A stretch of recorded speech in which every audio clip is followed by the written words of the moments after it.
Good morning mga Mari! Madaling araw pa nga lang ay gumising na nga ako dahil magluluto ako ngayon ng twisted donut or shakoy dahil ititinda ko nga ito sa school ng bunso ko dahil may pasok sila ngayon. Pero Diyos ko day, nadismaya talaga ako, yung tipo bang lahat ng ginagawa mo ay nauwi lang sa wala.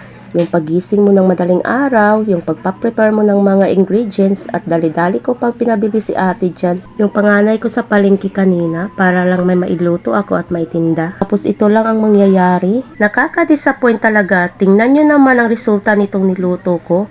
Hindi kasi siya umalsa mga Mari. Dahil nung minasa ko siya kanina ay nagduda na talaga ako dahil hindi rin maganda yung texture niya. Dahil siguro yun sa yes mga Mari. Kaya ayon ang ending ay wala akong naitinda at lugi pa nga ako sa puhunan. Diyos ko day. Pero okay lang mga Mari dahil hindi naman nasayang dahil kinain pa rin naman namin at yung iba ay binaon naman ng mga anak ko sa school.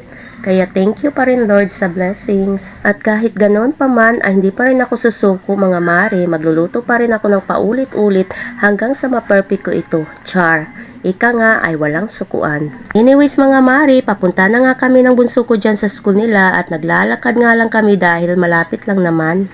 At pagdating namin sa school ay nagklase na nga sila at may pinagawa ngang activity yung teacher sa kanila. Pagkatapos ay lumabas na nga ako dahil tapos na rin yung anak ko sa activity niya at snack time na nga din kaya binilhan ko na siya ng snack niya. At nakisali na nga din ako dyan sa mga kapwa nanay ko at binidyuhan ko nga sila, sabi ko sa kanila ay mag-hi naman sila.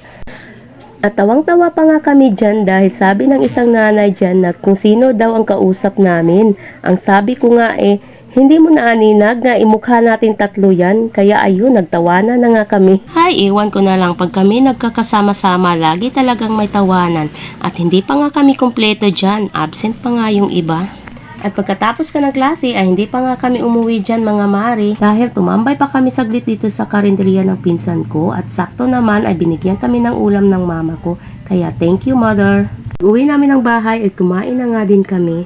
Kinahapunan nga ay kinuha ko naman itong mga sinampay ko dahil tuyo na rin naman at malamang bukas ay maglalaban na naman ako. At pagkatapos ay tinupi ko na rin para maiayos sa mga lagayan.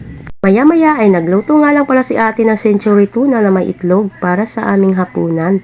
At yun lang muna. Salamat sa panonood. God bless!